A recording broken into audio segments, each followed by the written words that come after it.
बिस्मिल्लाहिर्रहमानिर्रहीम अस्सलाम वालेकुम welcome to home biology class 9 biology دا आखिरी chapter چې موږ شروع کړی دی نن کوم ټاپک چې دی هغه دی پلس په پلس په باره کې به تاسو اورېدلي یا به تاسو د پریکټیکل به تاسو دا کړي چې پلس چې څه ته وایي خو ډېر خلک داسې دی چې د پلس ورته پته وي خو په انګلیش کې ورته پته نه چې دې ته چې دی پلس وایي خو چې کله موږ د پلس خبره کوو نو د دې تعلق د رګ سره دی او بیا د دې تعلق چې دی د زړه سره دی په انسانانو کې موږ پلس څنګه معلومو او کوم واړه واړه ځناور چې نو په هغه کې چې دی پلس چې دی نو هغه څنګه معلومېږي طریقې چې دي هغه لږ جدا دي خو اوس موږ دا وایو دا پلس چې دی دا څه ته وایي نو هارت ریټ کین بی میجرډ بای پلس اوس زموږ زړه چې دی هغه دړکن کوي 24 غنټې دا پروسس روان دی کانټریکشن او ریلیکسیشن په زړه کې چې دی کېږي اوس موږ دا معلومو چې د زړه دا کنډیشن چې دی دا موږ معلومو چې آیا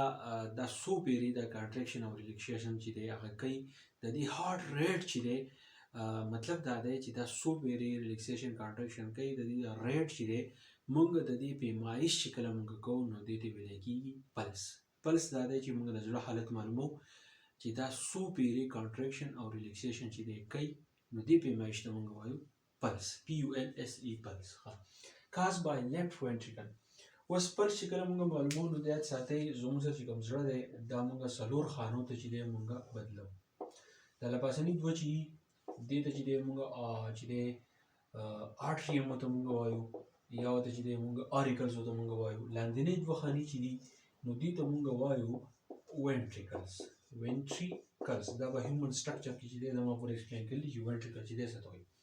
نو کاز بای لیفت وینټریکل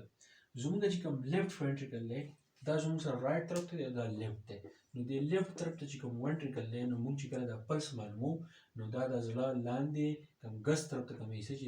دا موږ د دې د وجې نه چې دی موږ معلومو in an artery by contraction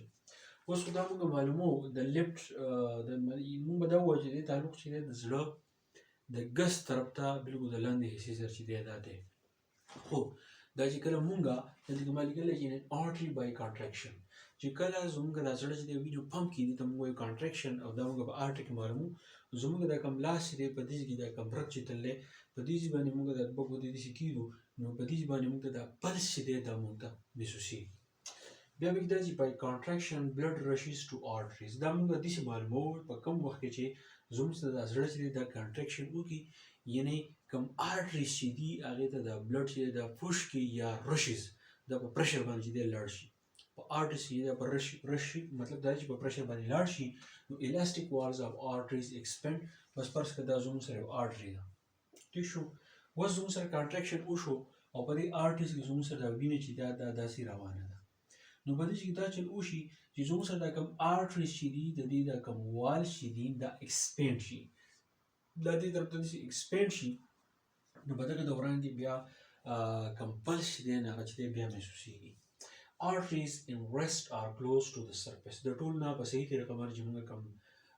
دغه معلومو پلس ریټ موږ معلومو زموږ چې دا کوم رست دی دې ته ویل کېږي رست ما تاسو ته وایي چې په دې باندې موږ د دوه ګوتې کېږو نو موږ ته پته لګي چې دا پلس چې دی دا موږ ته محسوسېږي دا زموږ د زړه چې دی دا کانټریکشن کوي